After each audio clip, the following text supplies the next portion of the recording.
Fala rapaziada, começando mais um vídeo aqui no canal Dia de Jogo e hoje para falar da semifinal da Copa do Brasil, antes daquele ritual de sempre, né, de deixar o seu like, se inscrever no canal, comentar, divulgar com aquele seu amigo ou sua amiga que gosta de futebol e bora pro vídeo.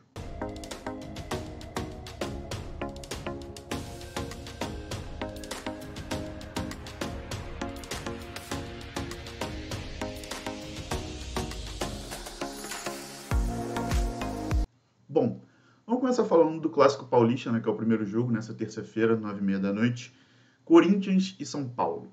Bom, eu já adianto que para mim esse jogo é o mais equilibrado dessa semifinal, mais do que Grêmio e Flamengo, e eu vou falar um pouco sobre isso agora.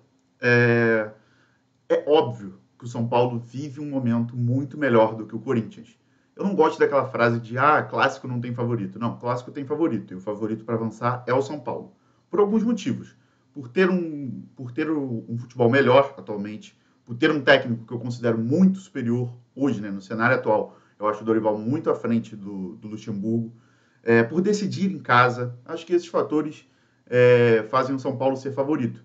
Não tanto, né? Eu vejo muita gente apontando que talvez seja um jogo um pouco mais fácil, e eu não acho que vai ser assim por conta de ser clássico. Óbvio que clássico tem favorito, mas o clássico ele iguala os desiguais. Eu costumo falar isso, e eu acredito muito nessa frase de que clássico, querendo ou não, é um jogo mais tenso, é um jogo que equilibra mais um pouco as diferenças que tem entre São Paulo e Corinthians, e hoje a diferença não é pequena, tá? Eu acho a diferença até um pouco acentuada. Eu acho que o São Paulo, na bola, joga bem mais que o Corinthians.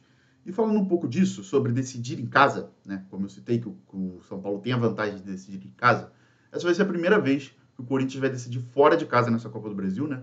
Contra o Remo, decidiu em casa, tomou 2-0, ganhou de 2-0 na Arena e foi para os pênaltis. Decidiu em casa contra o Galo, tomou 2-0 também e voltou para a Arena e conseguiu reverter. Tomou 1-0 do América e ganhou de 3-2 na Arena e também foi para os pênaltis. Ou seja, em todos os jogos até agora, o Corinthians decidiu em casa e levou a decisão para os pênaltis, virando o jogo, revertendo o placar.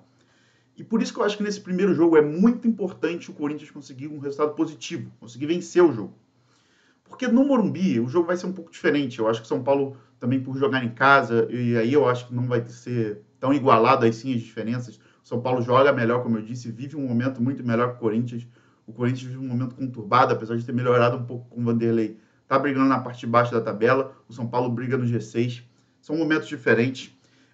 Um ponto a favor do Corinthians é que o São Paulo não vence o Corinthians há 4 jogos.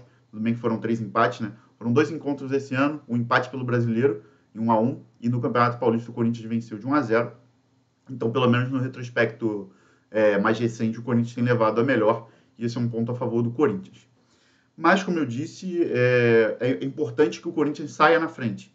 Porque se o Corinthians, por um acaso, perder esse jogo ou empatar, eu acho que vai ser muito difícil buscar essa classificação no Morumbi sem ter saído com um resultado positivo na Arena. 1-0, 2-1, talvez até 2 gols de vantagem, um 2-0.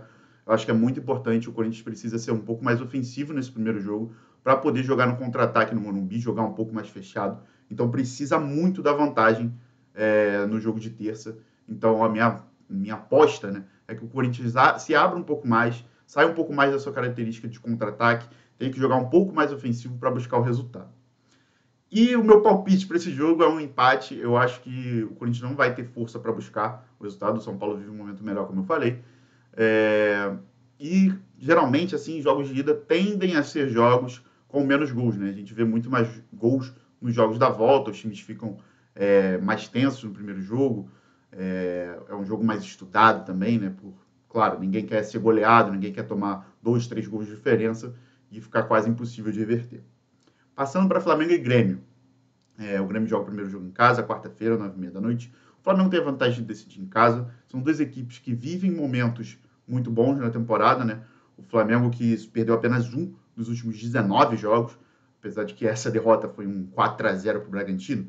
Foi um 4-0 para o Bragantino, mas o Flamengo vive um momento muito bom.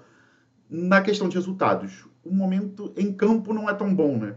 Eu até botei aqui no meu roteiro, né, para falar sobre esse jogo, qual o Flamengo que a gente vai ver em campo? É o Flamengo do Campeonato Brasileiro contra o América? É o Flamengo contra o Fluminense? É o Flamengo das Copas? Eu não sei. Tem jogo que parece que o Flamengo escolhe o jogo que quer ganhar, né?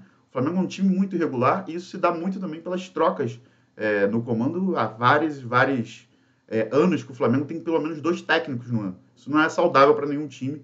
Até vou fazer um vídeo depois sobre isso. O Flamengo abriu mão praticamente do Campeonato Brasileiro quando ele troca o Dorival e depois troca o Vitor Pereira. Né? Essas trocas de técnico fazem o seu time ser irregular, porque são mudanças de ideias, né? São mudanças de postura do time, né? Conforme você vai mudando o treinador. Mas o Flamengo tem pelo menos um ponto positivo. Não joga bem, mas não perde. Isso é muito bom, principalmente para torneio mata-mata. Por isso que o Flamengo aposta muito na Copa do Brasil e na Libertadores. Sobre o Grêmio, no momento que eu estou gravando esse vídeo, eu não tenho a confirmação se o Soares vai jogar. Tá? São times diferentes. O Grêmio é um time diferente com o Soares e sem Soares, isso é óbvio. O Soares é um dos maiores centroavantes que eu vi jogar, um dos maiores da sua geração. O Grêmio perde muito em poder de ataque sem o Soares. Ganha muito com o Soares, óbvio. Em finalização, em criar jogadas, abrir espaço, pivô. O Soares é um cara extraordinário, mesmo tendo esse problema no joelho e sentindo muitas dores. Não sei se o Soares joga. Então, assim, são times diferentes, o Grêmio com e sem Soares. O Grêmio também eu vejo muito, eu tenho a mesma visão que eu tenho para o Corinthians. Precisa muito de um resultado positivo em casa, precisa muito fazer um resultado positivo no Sul. 1-0, um gol de vantagem, um empate não é tão ruim, mas não pode sair perdendo. Se o Grêmio sair com um resultado negativo, fica quase impossível de reverter no Maracanã. Vai ser muito difícil. Com o Maracanã lotado, provavelmente mais de 60 mil pessoas. Provavelmente não, né? Vai ter mais de 60 mil pessoas, talvez até 70 mil. O Flamengo é muito forte dentro do Maracanã jogando em casa. Então, para mim, o Grêmio precisa de um resultado positivo na arena do Grêmio, ou pelo menos um empate. Se sair perdendo, fica muito difícil de reverter. E eu vejo nesse jogo, talvez, assim... eu botei muito essa questão, né? Qual Flamengo que a gente vai ver? Um Flamengo mais no contra-ataque, mais ofensivo? Eu espero um Flamengo tentando ter o domínio da posse de bola e o Grêmio buscando os contra-ataques. Eu não sei se a gente vai ver um Flamengo bem, se a gente vai ver um Flamengo mal. Se é um time com um tripé no meio campo, né, que o São Paulo usa muito, com 3 homens, mas eu acho meio inviável, porque o Gerson está suspenso, o Pulgar está machucado, lesionado, está fora do jogo. Acho que a única opção para ter esse tripé seria com o Vitor Hugo, Thiago Maia e Alan, mas não sei se será viável, não aposto que o São Paulo vai fazer isso. Acho que ele vai jogar com 2 homens, provavelmente Alan e Thiago Maia, o Thiago Maia que, torcedor do Flamengo, não tem muito aprovado as atuações dele. Eu realmente não acho que ele está jogando bem, mas eu acho que seria a única opção viável. E aí na frente, Arrascaeta, Everton Ribeiro, Gabigol e mais um, ou Cebolinha, ou Bruno Henrique. Então é isso, rapaziada. O problema do São Paulo, são muitas opções, ele que vai decidir a escalação. Comenta aí o que você espera do jogo, o que vocês acharam da minha opinião, se vocês concordam, discordam, palpite de vocês, e até a próxima. Valeu!